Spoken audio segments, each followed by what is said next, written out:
నమస్కారం. ప్రొఫెసర్ మహేష్ పాడ్కాస్ట్లో మీ అందరికీ మరొకసారి స్వాగతం. ఈరోజు ఈ ఎపిసోడ్లో కెమికల్ ఇంజనీరింగ్ గురించి చాలా కొత్త కొత్త విషయాలు తెలుసుకునే అవకాశం దొరికింది.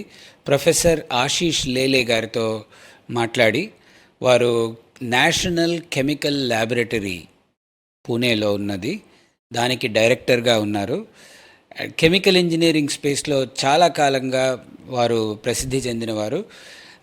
ఈ టాపిక్ గురించి వారితో మాట్లాడి, కెమికల్ ఇంజనీరింగ్లో రానున్న దశకాలలో ఎలాంటి కెరియర్స్ రాబోతున్నాయి, ఎలాంటి కొత్త కొత్త కెరియర్స్ రాబోతున్నాయి అనే దాని గురించి వారితో మాట్లాడి తెలుసుకున్నాము.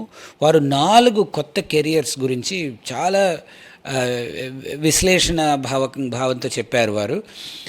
ఒకటి, సస్టైనబిలిటీ. ప్రతివారు ఇప్పుడు డీకార్బనైజేషన్ అన్న టాపిక్ నాకు అందరికీ తెలిసిందే, క్లైమేట్ చేంజ్కి సంబంధించింది.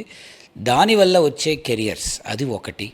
రెండవది, కెమికల్ ఇంజనీరింగ్ ప్రాసెసెస్ జనరల్గా కూడా బ్యాచ్ ప్రాసెస్ నుంచి కంటిన్యూస్ ప్రాసెస్కి మారుతున్నాయి. ఇప్పుడు కెమికల్ ఇంజనీరింగ్ ప్లాంట్స్ అన్నీ కూడా ఒక ట్రాన్స్ఫర్మేషన్లోకి దిగుతున్నాయి. దాంట్లో కానీ మీరు నిష్ణాతులయ్యి దాంట్లో మీరు ఎక్స్పర్ట్స్ అవ్వగలిగితే దాని నుంచి వచ్చే కెరియర్స్ కూడా రెండో విధం. మూడవది, డేటా సైన్స్ కెమికల్ ఇంజనీరింగ్కి సంబంధించిన కెరియర్స్. ఏ కెమికల్ ప్లాంట్ తీసుకున్నా కూడా దాంట్లో చాలా విధాల సెన్సర్స్, అన్ని చోట్ల రకరకాల పారామీటర్స్ని సెన్స్ చేసి ఆ డేటా అంతా కూడా స్టోర్ అవుతుంటుంది. ఆ స్టోర్ అయిన డేటాని వాడి ఒక లెవెల్ ఆఫ్ ఇంటెలిజెన్స్ బిల్డ్ చేయడం, అది AI engineer applied to a chemical engineering plant కానివ్వండి, ప్రాబ్లం కానివ్వండి, ఇలాంటి కెరియర్స్ కూడా చాలా కొత్తవి వస్తున్నాయి అని వారి ద్వారా తెలుసుకోవడం అయింది.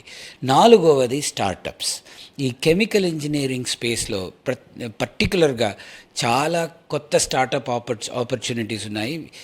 ఏ కారణం చేత అంటే, ఈరోజు భారతదేశంలో ఒక ఫార్మా సెక్టర్ తీసుకోండి, ఆయిల్ అండ్ గ్యాస్ తీసుకోండి, ఎనర్జీ సెక్టర్ తీసుకోండి, వీటన్నిటిలో కూడా ప్రపంచవ్యాప్తంగా ఏ లెవెల్లో టెక్నాలజీ ఉందో భారతదేశంలో కూడా ఈరోజు ఇంచుమించుగా ఆ లెవెల్లోనే ఉన్నాం మనం.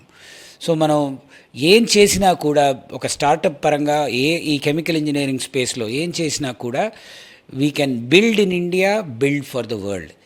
ఇలా ఈ స్పేస్ చాలా ఎక్సైటింగ్ స్పేస్ ఇది. అందరూ కూడా దీని గురించి ఈ పాడ్కాస్ట్ విని కొత్త విషయాలు తెలుసుకొని మీరు మీ కెరియర్స్లో ఇన్ఫార్మ్డ్ కెరియర్ డెసిషన్స్ తీసుకుంటారు అన్న ఆశతో మీ ముందుకు ఈ పాడ్కాస్ట్ తీసుకొస్తున్నాము. నమస్కారం.